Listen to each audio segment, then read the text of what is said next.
continue to study music with Westbrook. It's a lot of power. With the power and knowledge comes the responsibility of your actions. There's only one truth, one justice, really, and that's in the martial arts. It's good, spirit, and executioner in your actions and your emotions. Don't abuse your power. Don't overuse it. Don't underuse it. Use it just right.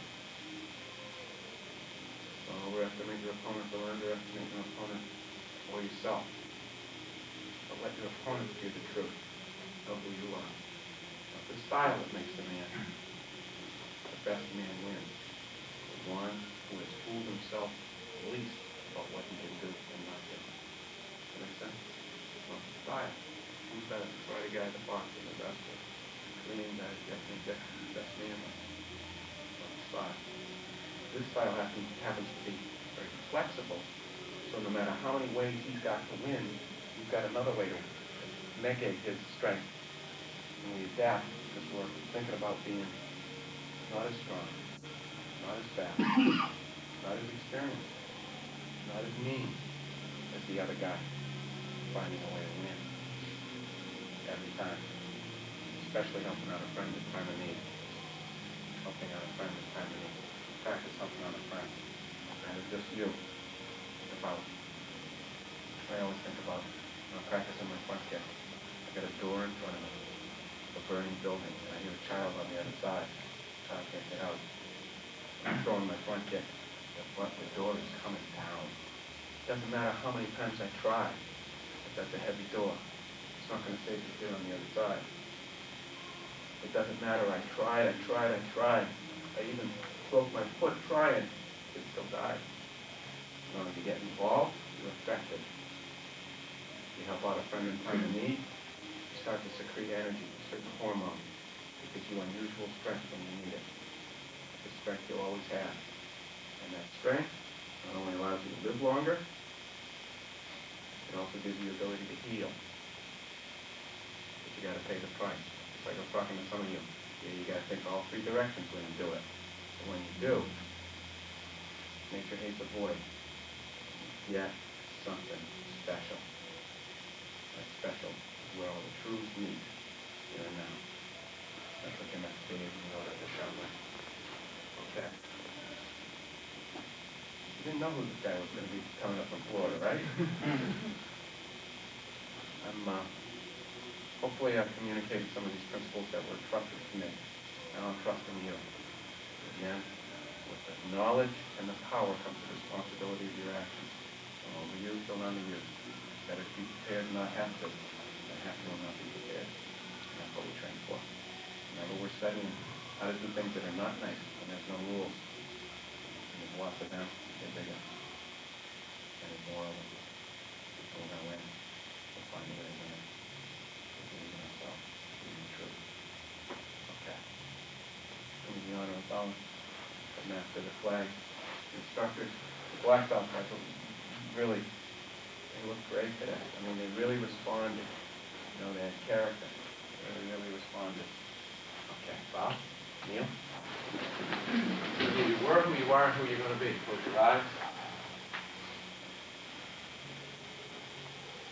Make your body as still as you can. Sense breathing in the coolness, breathing out the moist feet. Make the sense breathing in the new self, and breathing out the old.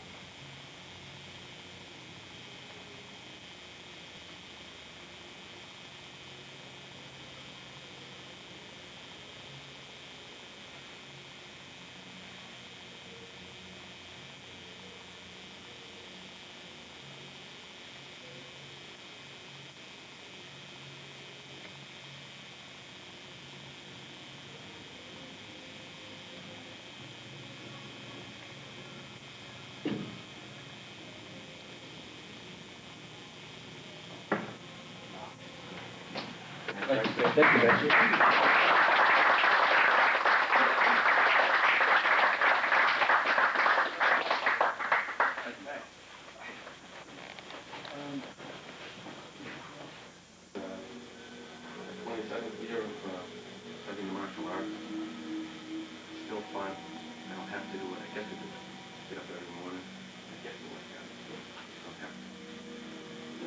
Certain process that's been invested in me. Just purely and simply because I've been in the right place at the right time.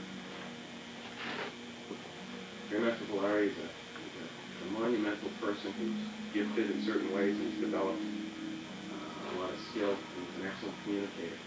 And I just happen to be in the right place at the right time to pick up a lot of his stuff.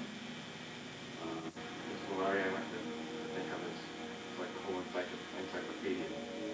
And just so you have a certain perspective, you might have other people come and do clinics and where you see different people move a little bit differently. There's 11 master hands in what we do. Shaolin style, Shaolin boxing style. And of the 11 master hands, you only have to get good at maybe 2 or 3 of those in a lifetime. It's considered a master level. You have to know how to do all of them, but you only have to get good at 2 or 3 of them. So it's more than a lifelong study. You're not going to be able to do it all. So Mr. Valari invests information according to what kind of a body you've got, what kind of a mind you've got, and how you deal with conflict. And that investment sort of individualized, because the style is all about how to bring out individual power, how to develop personal power in body, mind, and emotion. Now, for better than 20 years, I've been interested in developing the Taoist principles, which is sort of what we come from, the Taoist healing principles, or learning how to live longer, learning how to think more clearly, and be able to be an example, especially under pressure and stress, of somebody who pays attention to the truth and isn't worried about the truth. So, as a matter of fact, I was told you an acupuncturist? You are. Both of you are. Excellent. Excellent. Well, good. I have to cover a lot of that because we've got in-house stuff. Do any Qigong exercises? What style? What lineage? Pardon? And Where'd you learn that? States. Okay. And also in China. You in China too? We get study guides, and then we studied in China, and then we also did some master work years ago. The microcosm orbit. Sure. It's sort of complicated for a lot of people. Have you been able to communicate to a lot of people? We've communicated the microcosm to patients, giving them 1 point to open any time. And the healing sound. The healing sounds. You heard of Chopra? Dr. Chopra? Right. Quantum healing? He's getting, they're teaching the primal sounds now. He's getting $700 per person per group class. That's what he's getting. Well, that's to tell you that the market is coming. Okay. The consciousness is coming. I think the 21st century is being very interested in preventive type things rather than just a dramatic Western curative, surgery type thing. Okay, good. You've got a body of information with an investment. That's good. Okay, so we'll do a little bit of that now. So I consider myself to get 2 volumes out of this entire encyclopedia. I want you to think about this guy that's standing here who's just walking 2 volumes out of the encyclopedia, and you can open it to whatever you're interested in. I'm here to help you. I've been making 27 years of mistakes to hopefully point you in the right direction so you don't have to make quite as many. At least you can elevate your questions to a higher level of understanding. Save you some time. What would you like to learn from me? Speechless. So many things. So many things? Why did you start the martial arts? What did you want to study? Self-control. Self-control? Full control of my body. Full control of your body. Okay. What would you like to learn from me? Sparring. Sparring. And weapons. Weapons? Sparring? Give everybody a number and we'll all learn that one by one guy, right? Sparring and weapons. What would you like to learn? Just curious how the principles of yin yang with the martial arts and how it applies. Good. I just open. Open? Okay. What would you like to learn? Here to absorb. Okay. Some of the mental aspects, body control and pressure, dealing with pressure. Dealing with pressure. Stress management, stuff like that. Good. They'll tell you that probably 90% of all stuff starts with stress. Goes to the point. What would you like to learn? No, I heard I was so bad. You open? Would you like bow staff? That'd be tough to learn in here. I'm not sure that everybody brought a bow. I'd like to teach you the bow. I can't. Do it. What else? Watch some of your techniques. Watch some of my techniques. Okay. Hopefully I'll be able to. See, after 10 years you're a beginner. After 20 years you're supposed to be asking the right questions. After 30 years you're allowed an opinion, but you might be wrong. So what I can do is hopefully communicate timeless principles. I didn't invent any of this stuff. Hopefully I can communicate it to you so that you'll be able to absorb it. But it's not just my stuff. Try to listen beyond, what you see. Try to think about the principles of how to make things work. What'd you like to learn? Well, it helps you think better and have more control over what you do and have more confidence. Okay. Sounds good. Okay. Next week I'll stand too. Sir. Better health and proper breathing. Proper breathing. Okay. Familiar with brain breathing? Simplest form I teach first. Brain breathing? Okay. Self-defense. Self-defense? Okay. Self-defense. Chi development. Development of chi, energy. Let's pick up one or two new techniques, rely on your good judgment. Which one You're a diplomat. Live long and prosper. Yeah.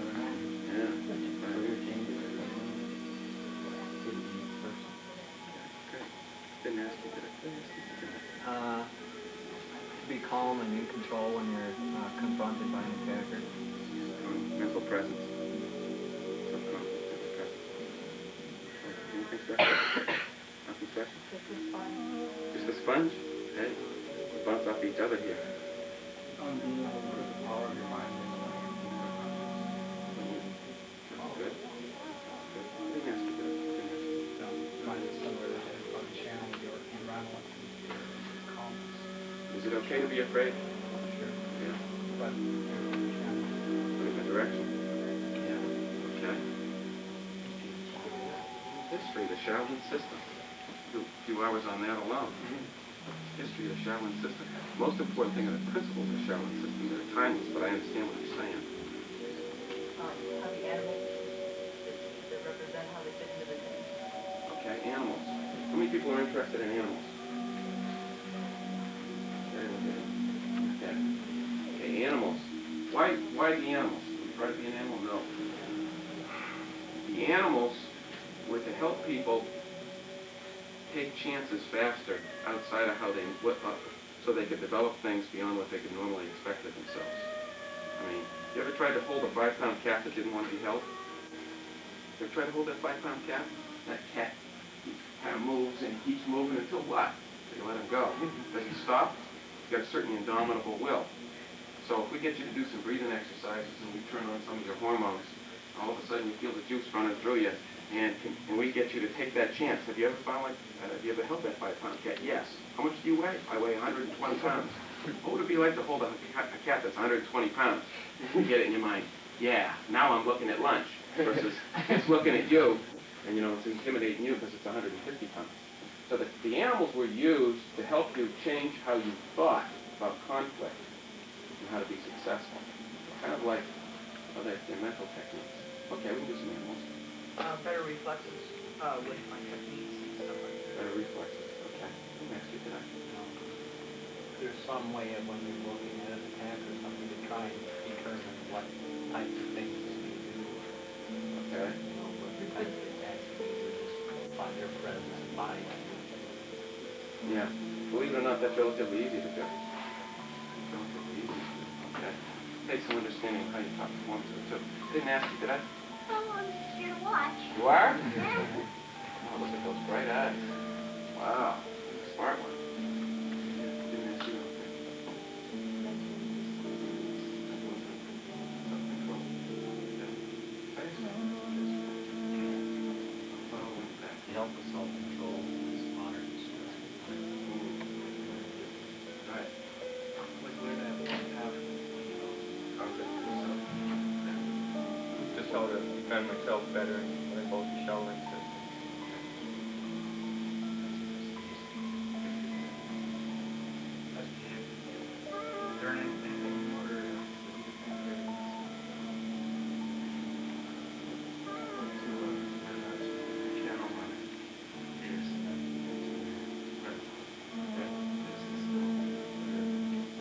okay to be afraid. Yeah. Just learn how to put it in Yeah. direction. Yeah, I hear you. And probably to a certain degree when we all started.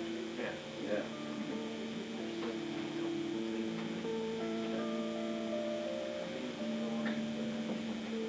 Okay. Self-control. 20 seconds.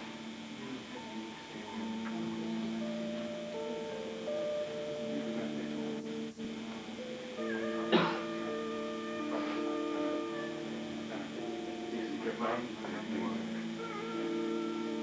Believe it or not, that's one of the reasons slabs are.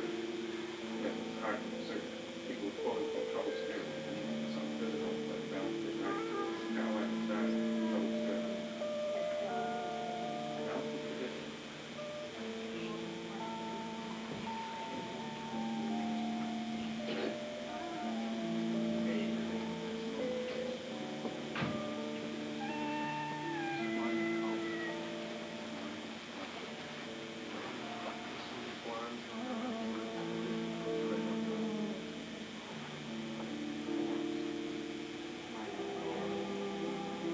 First one. I heard an awful lot about stress and an awful lot about mind control. I didn't get a chance to ask you.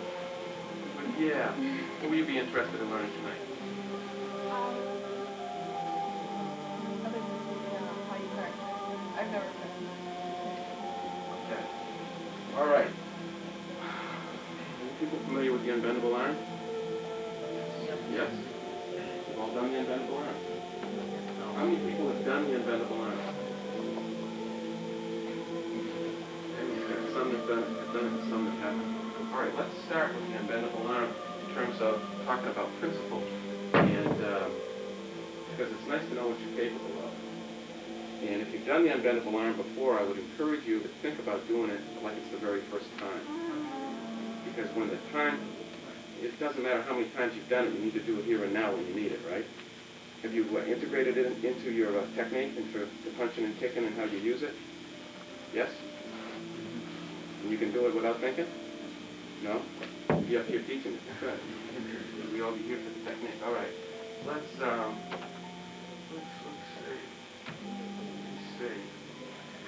Okay. Either volunteer. Volunteer. And we didn't work this out beforehand, did we? No. Okay. I remember this side of the room hadn't done it before, right? Okay. Now, what's your name? Jody. Joey? Okay. Jody. Jody. We're going to make you look good and make me look bad.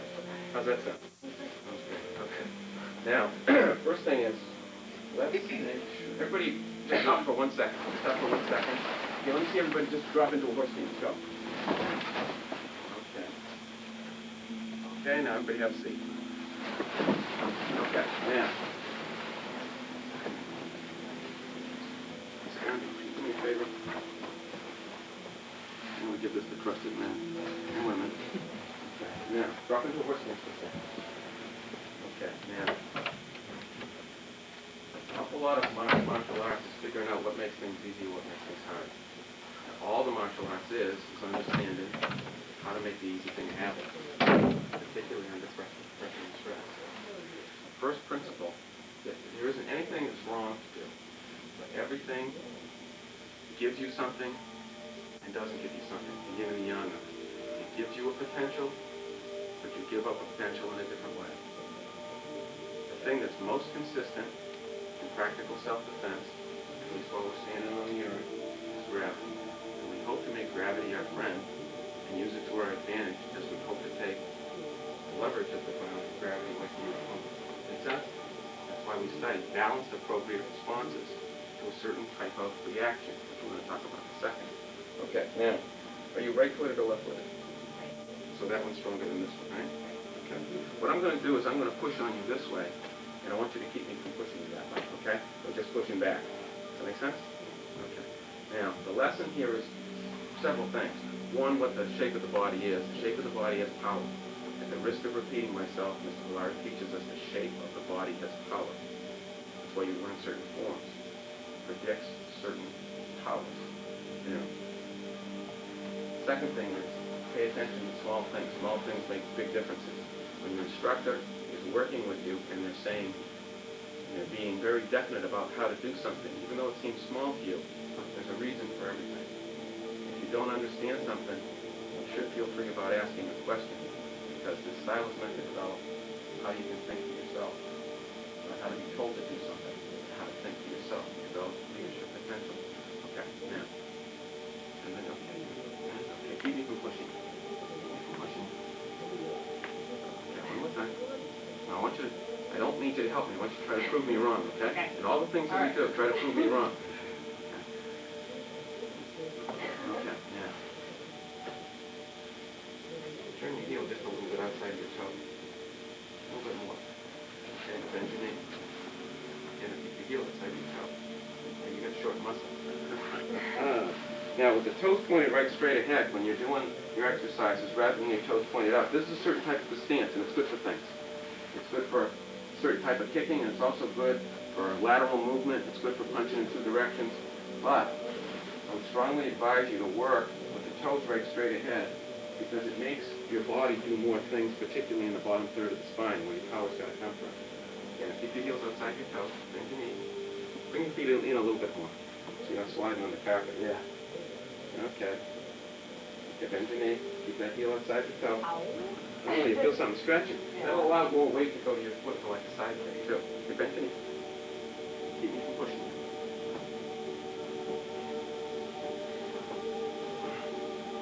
Put your heel outside your toe, outside your heel like you had it before.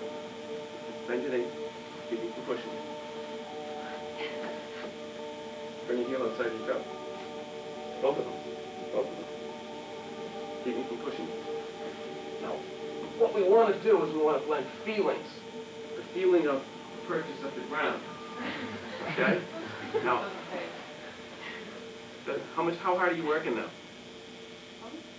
Not very hard, right? Okay, now as I'm doing this, even if I'm trying to push up, because of the shape of the body, the energy's going down. We're gently starting to massage the bottom third of the spine, the lumbars. We're trying to use the develop from our horse stance and our training stances. We're trying to figure out how to get the leverage of the ground, the strength of the leg, to come up through the spine and to come out the hand if we're using the hand, or out the other leg if we're trying to kick. The physical potential. Body, mind, and emotion, chain breaks at its weakest link. Okay? Now, keep the heel outside the toe. Bring your feet a little bit closer together. You don't have to be there quite that wide. Okay? And bend your knees. Okay, now. So this is where the strength defines itself, but as the strength defines itself, so does the weakness. 90 degrees. Does that make sense? Okay. So, heel outside the toe. Bend the knee. Now, as I'm pushing on her, she should actually feel like I'm pushing down on her foot. With the toe outside, point the toe that way. Bend the knee. Yeah, just a touch, not even that much. Just a touch. The truth is, you end up wanting to have it straight ahead, but when this muscle is, there's a muscle that goes underneath the Achilles tendon all the way back up to the base of the knee. When that muscle is a little bit lengthened, you get a lot more weight to your foot. Your kick gets a lot heavier. Same amount of effort, has more effect when it hits the other thing. When this also stretches, you start to do a full chain reaction through the body, which is the posture. So, the heel outside of the toe, you develop a certain stability from the ground, certain grounding. And the sense of grounding is very good for enabling you to keep yourself calm, centered, under pressure and stress. If you are too light, if your center is too high, you have too much energy, too much blood in your head, it's easy for it to get confused. So the more you're practicing in your horse stance, and feeling this ground, you take your feelings. You access the hidden parts of your brain by blending and mingling feelings and making those feelings a habit. So tonight we're going to talk about feelings. Yes, you can think about things, but you want to blend feelings and relax your mind and kind of let it flow. Physical principle. Paying attention to small things makes a big difference. Makes sense so far? Because if I can give you anything, I should teach you how to fish rather than just throw you a few fish. Right? Because you'll run out of food, and then what do you do? So hopefully what I can do is I can, we'll have some fun. I'll show you some flash. I'll give you some flash. Some flash last night? Absolutely. Yeah, they were down. You like that, didn't you? You had fun last night. We caught a lot of animal stuff last night. Oh, congratulations to we finally got another female black belt up here. She's very good on the test. She's got one speed and it's forward. She's very, very well. She'll be sore tomorrow, even worse than today. Okay. So, first thing I'd like you to do is to examine this feeling. Tear off if you would, and we'll do the unbendable arm with this, and then we'll keep your mind a little bit. Okay? Okay, I'm going to give you about a minute apiece, so that's going to be about it. So I want to cover a lot of stuff.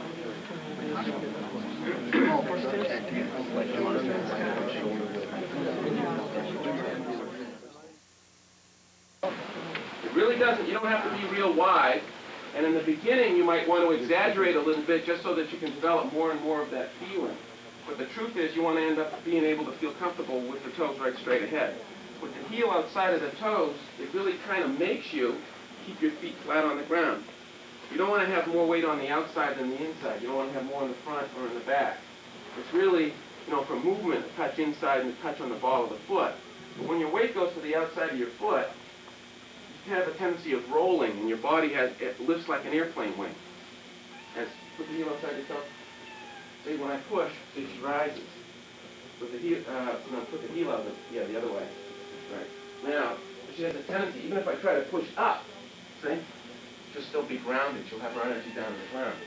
Okay, now. Okay, some of you got the unbendable arm. Okay, let's make sure everybody's got it so we can teach it. Now, how many again haven't done the unbendable arm? And you haven't done it, right? Okay. Now, how much thinking do you want to have to do in a fight? Zero. As little as possible. When you go over to a friend's house, and everybody's sitting around the kitchen table, and they're all talking, right? And they're talking about the finals, and they're talking about whatever, and you put your hand out, and all of a sudden you move, and you go, ooh. The hot burner of a stove on. You put the hand on the burner and say, oh, gee, that's hot. I better move it now. I'll move it in a second. I'll see how tough I am. Or did your body all of a sudden move it without thinking? One of the greatest drives in the universe is your body moving away from pain and moving towards pleasure. You want to be able to use that reflex. So when you drive in a car and somebody cuts you up, you swerve, and then you get scared after, right? It's fine to be scared after. But you don't want that scaring to debilitate you, to paralyze you. It's going to work on a state of mind. It's going to help you develop a certain brain wavelength pattern. So you can practice your basics, so it becomes more of a habit, and you can replace that feeling with any previous feeling. Now, if you couple that with an alarm, grounding, two sides of your brain are balanced, you eliminate the fear. So, no need for it. And there's also a sense when you're breathing out a little longer than you're breathing in, the spirit overcomes the ego, the fears. If you inhale quick and exhale long, the spirit controls the fears, the ego. If you're inhaling quick, if you're inhaling long and you're exhaling quick, the fears are overcoming the spirit. So you want to incorporate that type of breathing. We'll talk about that a little bit more. Okay, let's do the entire one. Your right hand to the left hand. Right. Okay, I'm going to turn you with your face in this way. Okay? Alright. You've never done this before. Okay, you can start the show. Is that okay? Great. Alright, we didn't work this out beforehand. Right? No? You're not paid, highly paid informant or anything like that. Are you what you were? Fresh out. Okay. Right hand to left hand. Right? Okay. Now, bring your hand this way. We're going to measure the strength of your arm. We're going to see if we can increase it just by changing how you think about what you're doing. Okay? I want you to put your feet right underneath your shoulders, and all we're going to do is just measure the strength of your arm. I want you to try to prove me wrong. I don't need your help. Okay? Okay. I am going to try to bend your arm. I'm going to put it like this. I want you looking at your hand. I'm going to go like this. And I want you to keep me from bending. I'm not going to jerk it down. Okay? Okay, look at your hand. Keep me from bending. Good. Good strength. Okay, one more time. This is for a week's pet. Had a good week this week. Good. Okay. Look in here. Ready? I win. Okay. Take this finger. One. Okay, now the first thing in terms of our practice, what we want to think about is helping out a friend in time of need. Explain why. You get more energy. Now, I want you to have this just a little bit better. Have you ever seen a high-pressure fire hose? You imagine the water that's going through that fire hose makes the hose softer or harder on the outside? Harder. And do you imagine the more water that they're starting to push through there?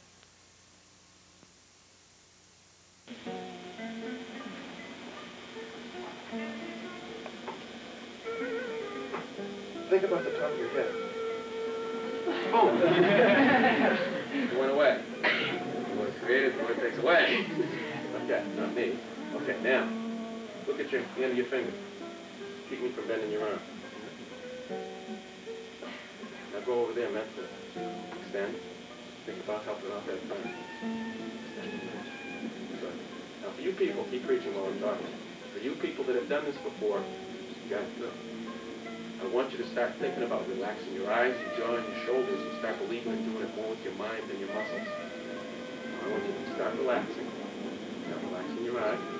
Keep breathing. The more you relax, the more power there is. Once you start to channel your energy. Okay? The doctors over here will tell you that they're probably extending the meridians. That may be true. I happen to believe it's true.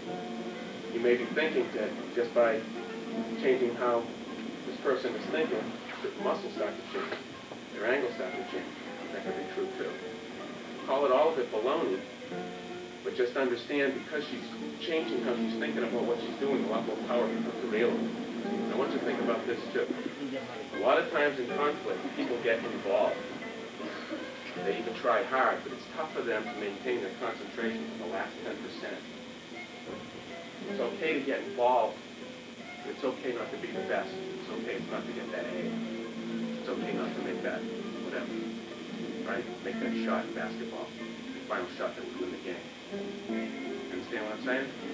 We've got that little voice in us that's going, what if? Now,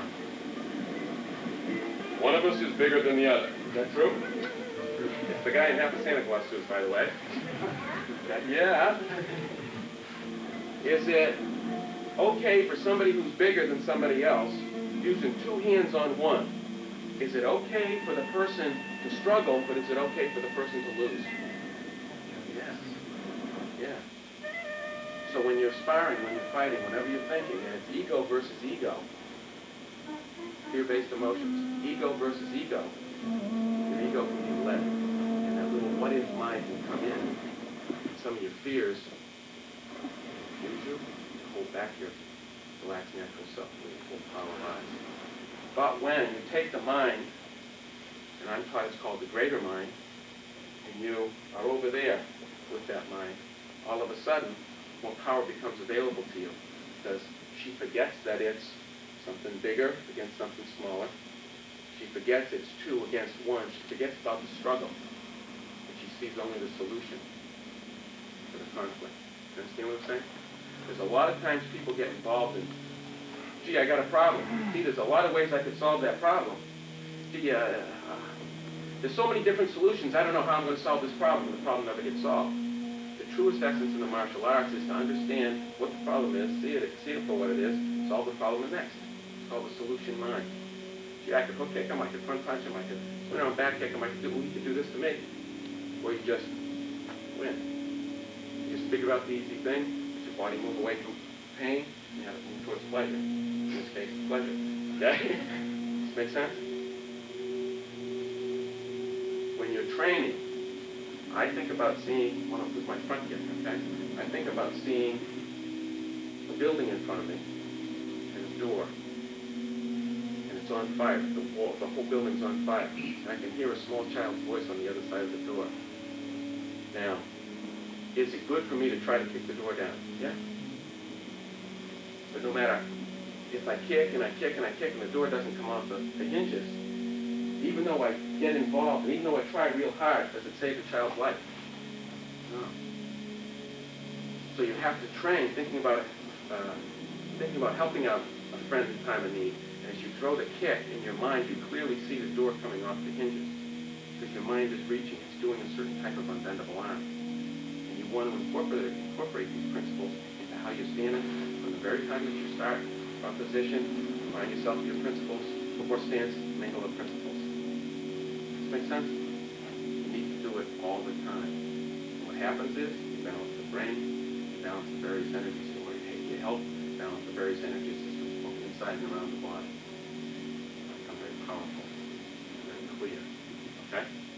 All right, so the people who've been doing it before, what I want you to do is I want you to try it. I want you to start relaxing. Relax your shoulders, relax your jaw, relax your eyes, but get more fixed on the feeling of more and more water moving through, because you're helping out that friend in time of need. You point it at that point, and you can see more stream, and you can feel more to it. And yes, I'm going to do it for as long as I need to do it. Does that make sense? Go ahead.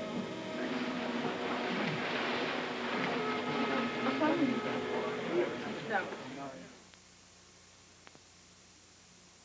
Now, let's work on a couple principles. How do you feel? You feel good now? You feel kind of relaxed? Yeah, I feel more open-minded. You use it a little. You feel open-minded? A lot more than I do. Okay. If you find yourself getting really uptight, maybe from you're in some sort of a competition, or you've been studying, your brain is starting to buzz. All you need to do is pick one spot, open your awareness, go through that thing that we did just a little bit, and if nothing else, just do that breathing. Sense breathing in coolness. Hold the breath for a count of 5, and exhale long and slow. Open your pores, close your pores. You may really take any part of that exercise, and you'll find that your brain will kind of come back in, but it'll click back in. It also helps you when you're looking at your opponent. Isn't it good to be able to look at the whole opponent? Isn't it good to not have to worry about what he's going to do, but know you're going to win? Because your mind's clicked in. And you'll find it'll help. It'll help you a lot. Okay. All I can do is kind of give you some principles to kind of work with. And you're on a horse, you on the ground. Not discontinued, but continued. And thinking down. Your awareness is open. And you're going through balancing both sides of your brain by how you're feeling. Hands of your fingers push into your hands. Maybe I should give you some hard stuff too. Give you some hard energy. Any questions on any of that? Okay, I want you to feel like you can ask questions anytime. Truth belongs to no one. Okay? Truth belongs to no one. All right, let's do, what we got here? Small one. Let's just do a little technique for you. How many people we got here? Okay. Let me see how many. Wait, just back one from this one. Okay. All right. Back one first. Yeah. How many people got a combination that starts like that? What number is that one? 18 years. Okay. Now, when we're striking, the energy that we're going to develop, it doesn't work. Try to snap it. This energy, this unbendable arm type energy, you can use it for a block, you can use it for a strike, you can use it for a lot of things. I'm going to show you a little block. I won't hurt you. Hurt each other. Okay. When you strike, I'm sorry, just stay where you are. When you strike, if I were to go back and just look at it here, I'd only get a certain amount of force. But if I reach with my mind over there, boom, there's a lot more energy that's available to me. I'm going to show you a technique that Mr. Valari taught me about blending the 4 ways of fighting. What are the 4 ways of fighting? Punching, kicking, belling in, trapping, seizing. Okay? Trapping and seizing. Why the 4 ways of fighting? Why do we want to try to study those? Different situations call for different things. And when people start having physical confrontations, or even if it's a mind versus a mind, they sort of get stuck in one gear. Or they get in, if you're a good puncher, you kind of want to keep punching. If you're a good kicker, you kind of want to keep kicking. If you're a good grappler, you kind of want to put your hands on the person, right? And it's tough for you to change your gear. So Valari teaches us that 2 people in a million naturally move from one type of a gear to another. So when we develop the ability to change from one gear to another, there are only 2 people in a million that are even equal to us. Does that give us an advantage? Yes or no? Yeah. Yeah. Okay. Yeah. So, there's a couple other things we should do. Okay, now, this is the first technique I want you to try. Don't hit each other, okay? When you're doing this unbendable arm, don't even think about hitting each other. Okay? You don't practice, you extend, but you don't. Oh, second thing. This, I said, it can't snap. But when you move the body, that's physical. You need to be able to have physical. 3 types of energy. Physical force, connective type thing, and then this G type stuff. when you are practicing your forms and you're moving your weight in your stance, this moving of the weight in the stance allows the body to kind of move your arm. Does that make sense? Do my body moving, but my arm? This is how you can do the unbendable arm. You can do the unbendable arm because your arm kind of can't move too fast. But if your body moves your arm, you get the energy. Does that make sense? So it's real tough to be able to do it with a snap. But the better you get so that your body, your body is moving, then the easier it will hit you. Okay? You saw it? Okay? Good bring belt, right? Okay. The better your body kind of moves, then it's the easier to start to throw around something that's bigger than you. How do you defeat something that's bigger than you? You put all of your body weight into your blow rather than arm versus arm. Make sense? Mm-hmm. Okay, remember when we're trying to figure out the easy thing and eliminate the difficult thing? Okay. Okay. Okay, strike, wrap. We're going to take the guy down. Now watch. Lock, strike. This foot's going to go behind. We're going to seize. Now look at what's happening. His body's going forward, but what's happening to his leg? Being taken out from under. It's going backwards. There's a guy in Japan who made 13th degree figuring out how to use this. Most people just do it. Just from a grappling situation, they put one foot in, the other, and they slide this thing back. But look, see? There's a Tibetan crane technique. See, as he goes this way, his leg's going the other way. That wouldn't be too good for his leg, would it? No. Okay. What are we doing? We're going from striking, seizing. Can't we just seize him right here? Tell him. And we're doing it all in one swift motion. Leave yourself a little high because I don't want to hurt your leg. Yeah, you don't deserve to take a beating, do you? No. Can't help anybody who doesn't believe that. Yeah. Okay, so we strike. We're going to wrap. We wrap and we what? We don't try to pull him in with muscle. We try to lock him down with the unbendable arms. You know what I'm doing? As this foot is sliding back. Okay. Now, if we don't want to hurt the guy, we take him a little bit higher on his leg. Yeah, his leg's going to go. The more solid a guy is, the more sooner his leg is going to break. Okay. Okay, good. I just got to move a little faster. Okay? I don't want to move too fast. Let's start over this way. Okay, so the first secret is I want this foot to be by his lead foot. Then I want to be able to capture his shoulder and pull it towards me. Then I'm going to drop the weight of the leg that I'm standing on. If I don't want to hurt the guy, my toe's off the ground. If I do want to hurt the guy, my heel hits the ground as he's doing it. See what's happening? He's not in a real good way, is he? Okay? Here we go. 1, 2. Watch the feet. My front foot is what? Stepping to the outside or the inside of his foot? Inside. My next foot is stepping to the inside or the outside? Outside. So 1, 2. Now, am I going to move him this way or am I going to move him this way? Bring him towards me. Then I'm going to raise my elbow. And then I'm going to start doing the unbendable arm down. If it's real nasty, I'm going to take your weight off that foot. There you go. If it's real nasty, you can take him all the way to the ground. Stand with good. That's much fun here, isn't it? Okay. Now, we've done everything, what, with one hand, haven't we? Mm-hmm. That's called fun. One hand. Let's all try it together. Okay? We go this way. Back to a cat. 1. Come forward. Right. 2. So far it's like 18, right? Okay. Now we're going to capture the shoulder and cross behind. We're going to slide our left foot back and keep all the weight on our right and keep our weight going down. Our weight never goes to our left foot. It stays all the way on the right. Okay? Now, we don't have a lot of room in here, all right? So you're going to need to take it just as far. You need to take it just about that far so you can feel it. Because if we start taking everybody down, we're going to have dodgings, we're going to have an accident. And there's no reason for anybody to get hurt on anything that we're doing here, okay? Accidents are unacceptable behavior. Okay, once you're careful, try it. We'll get started. Okay, now watch. I'm capturing his shoulder. Am I grabbing it? No. I'm just pulling his shoulder towards me. See, like this. I'm extended here. I'm actually doing an unbendable arm up. Now I raise my elbow and I push down my palm. Okay? Boy, your legs would break easy for me. Catch it. Okay, punch. The shoulder, I don't want to try to use my muscle. I want to grab here. I just want to control this up and then bring it down a little bit. I'm bending my leg and I'm keeping my back straight. Take a look at that. Look. Yeah, okay. Keep your back straight as your foot slides out. Your back straight as the foot slides out. See, there's no weight on that foot. There's no weight on that foot. So the capture, some of you have trouble with the capture.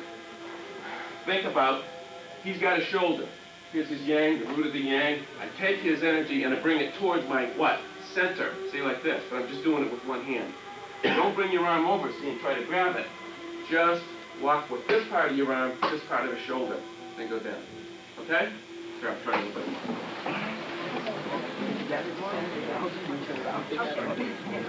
Step the inside. If he comes to you, you use your left foot forward and use a crane type of a kick. Use a crane type of a kick. Crane type of a kick is using the unbendable leg. Unbendable leg. Okay? I'm going to feel you. That hurt? Okay? I mean, it's kind of... Yeah, it's kind of moving slow.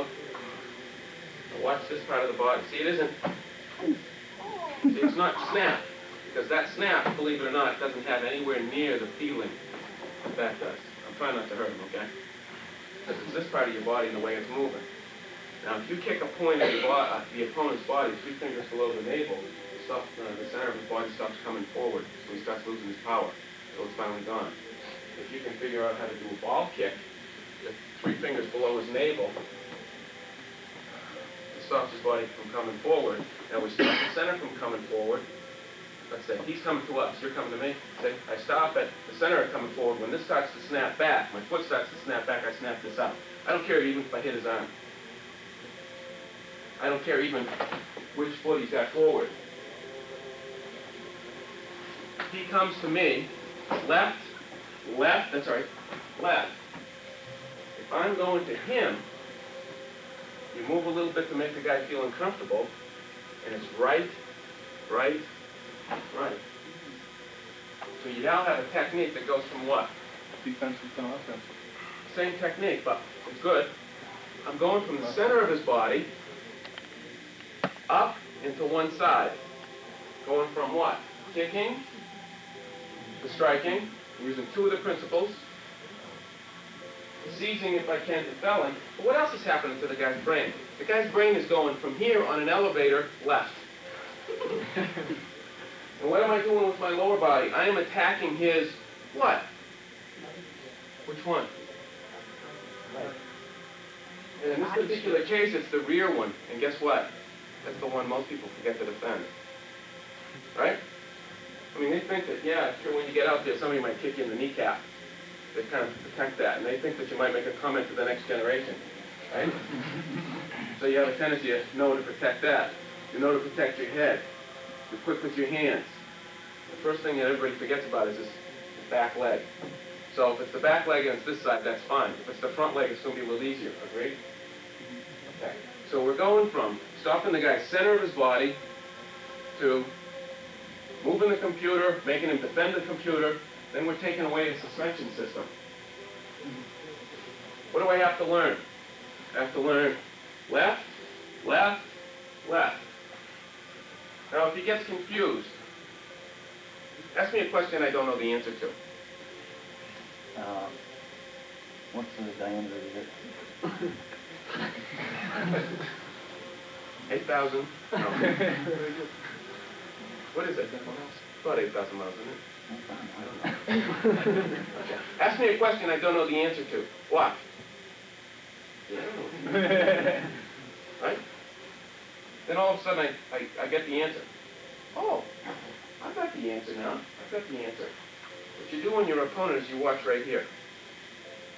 Because when they get confused, this point looks like it just sucked a lemon. Ask me, where am I going to come up with my next insurance payment? Oh, I know!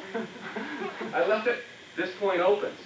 So you would have a tendency, this is a Tibetan crane technique, of wearing the opponent down by stopping the center from moving forward until you feel comfortable about moving in. And if you feel that this works particularly well, you go in and you counterattack right away. When you see the guy does a few techniques and he starts to get to you and you make him pay the price of trying to cover that distance to reach you, and he runs out of all of his favorite techniques, what starts to happen? He starts to get a little confused. How am I going to get this guy? And what he has a tendency of doing is getting more and more huff and puff when he's doing it. Well, I'm tougher than him, I'll get him first before he gets me, right? This gets even more and more. What is he relying on? He's relying on the one who is fighting by looking at the hand. It's ego versus ego. But if you can maintain what? Your principle of opening your awareness. Open this, feel like this is being drawn just a little bit this way. Close your eyes just a touch and project with your eyes, just like you would imagine Superman would project with a laser beam. You project with your eyes. As you keep your awareness open, you'll find that there's so much more energy, it almost after a while starts to go in your mind, well, okay, this guy's bothering me, but I really don't want to hurt him, because I know it could croak him. Which is a different thing in terms of the control issue, isn't it? Isn't it different? Well, I wonder what he's going to do to me. Maybe I have to get him before he gets me. See, I just got confused. I didn't know what I was going to do. I'm going to do whatever. I got to do right here. I'm going to get it. I don't care what I do. I believe the art is not taking one and landing one, but the art is giving one without taking one. It isn't taking one to land two. That's not the art. The art is effectively moving to the easy place, doing the easy thing, moving away from pain and moving towards pleasure. This particular technique blends the four ways of fighting in a way that you don't care which side comes forward, you don't care whether he's coming with his left side, his right side, because you stop in the center, you're moving the computer, and then you're going in the opposite direction.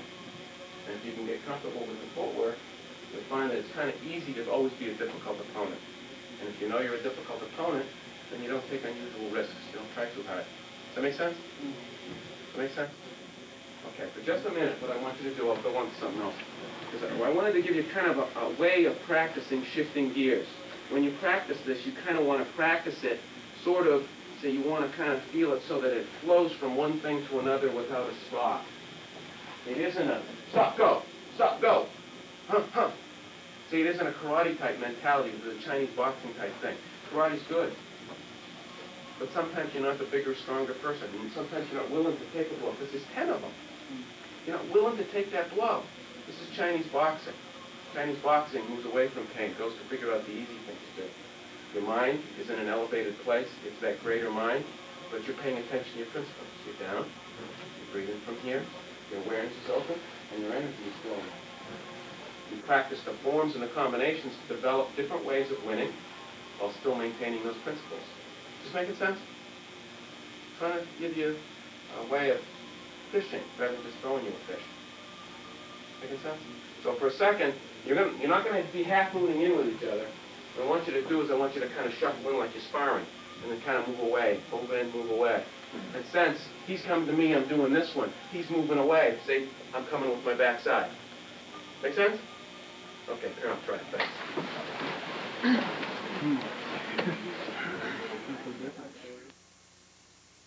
Now, okay, this thing that I'm not going to show you, this is something that Mr. Clark showed me when I had to deal with somebody who throws guys off the roof for a living, okay? And the last technique that sort of showed me is the same. Okay? I had to deal with a guy who was a little bigger, a lot bigger, very aggressive, professional, he knows what to do. So Larry taught me two techniques to always put in the back of my brain. If everything goes on, how to turn something into a positive. Okay? How to turn something into a positive. How many people here have sex with your brain? Okay, so we're going to do a couple of things. How many people don't? Okay. I'm getting a little more advanced material. Now, there's the first thing. Put your hands on me. Grab. The first thing, when this guy's big, right, when he kind of wants to control me, what is he expecting me to do? He's expecting me to resist, right? Well, I'm going to resist in an entirely different way. I'm going to resist in a way that draws him to me. So in other words, he's going to fight, right? But instead, what I'm going to do is I'm going to inhale him. Then I'm going to watch my back foot. My right back foot is going to go this way, And then I'm going to exhale him. Now you lay down. I didn't do that way. Okay, I want to show you. Okay. So, see, most people, they expect me to Russell, Mr. Bellari taught me, inhale your man. Inhale and make him go through your body, then exhale him. See? And he'll go the other way. First principle. Instead of me. He's big. Drowning. Drown him? He's going to drown me. What I want to do is I want to inhale him. There's many ways of inhaling him. If he's real strong, I inhale him, I take the back of his neck, see, and pull him towards me. It's going to go, isn't it? Okay. The first principle is to bring him in. Does this make sense? Okay, now, say we're fighting, and he's been hitting me with this right hand. And he's been hitting me. I'm getting tired of it, but I'm not doing real well. I'm not doing real well. What I want you to do is I want you to take that principle of bringing the man to you. Okay, this is a crane principle, drawing him in. The crane is the most difficult animal to defeat because of the way he's a water principle. Your opponent is the vessel. The miracle of water is you put the water in a tall glass. The water becomes tall. You put it into a bowl, the water becomes a bowl. Does the water care? The water doesn't care, it just lets gravity and the sense of down kind of do the work for you. Okay? Water principle would be, here, get on that. If I try to get in with my opponent, and I find resistance, rather than going through my opponent, you simply flow to the next thing. Now, if I find resistance, push that arm down. And boom. You just simply flow. And water, as a principle, has a tendency of taking the rock, taking away the balance low, because I'm going to take him to my big brother, the sea. I'm just going to keep rolling and getting him closer and closer to the sea. My big brother, the sea, is just going to recede and come in. Pound on this rock. Break it a little bit until it's down to teeny little sand. But I don't care, because I know as water, I'm going to evaporate, be the cloud, rain, come back. I'm going to keep working on this rock until I finally break him down. So it's very patient. It kind of relaxes. Water principle. Okay? Make sense? Water principle. It doesn't matter how this guy is resisting me. The energy, see, is to go into a circle and go around him. He resists me at this point. I flow to this. Do anything. Push me any way you want. Okay? See? How I got so I'm agreeing with his forward motion. Does it make sense? Okay. Now, he's been hitting you with the right hand. It's getting old. Okay. You throw that right hand. See? What I want to do is I want to knock it up. I want to sense that my hand is going to, say, all I'm going to do is go like this. I just knock it up. Throw your right hand. Throw it. Throw it again. See? All I've got to do is knock it up. As my hand slides, I'm going to find the back of his neck, and I'm going to pull him towards me. I'm going to pull, this is going to be tough in here. You got to be careful. Okay. I'm going to pull him towards me, and if I can get something on the opposite side of his body with my other hand, here, come in this way. Throw your punch. Okay? I drift back. And I'm going to try to get a hold of something like this. But what's he expecting? He's a big guy. He's coming at me, right? He was a big muckler. He wants to throw me down to the ground. If I raise this leg, by the time he gets to me, boom, he can overwhelm me, and I can end up on the ground with him. That wouldn't be too good, right? Okay, once you guys give me a little bit more room, thanks. So he throws his right hand. See, I drift back. I'm going to pull him towards me. And now, if he's still coming towards me, lean on me. If I try to use that leg, what's going to happen? I'm in a tough spot, right? So he comes at me. I drift back. He's trying to grab me. Like you're trying to grab me. Yeah. See, does this look familiar? And Billy, go in the don't break your mirrors. Boom. Right? He's trying to hit me. He's trying to overwhelm me. He's the big muckler. He respects no eye. I'm going to pick you, bite you, nose, throw you down. Isn't that the scariest guy? Guy who respects no eye. This is the crane that's designed for him. So you don't feel like this. You know, guy throws his punch. See, you drift your head. Oops, what happens every once in a while? He gets hit in the head. Being a 33. Okay. He draws him in. Now, lean on me. Now, what's going to happen? I get a beating. That wouldn't be too good, would it?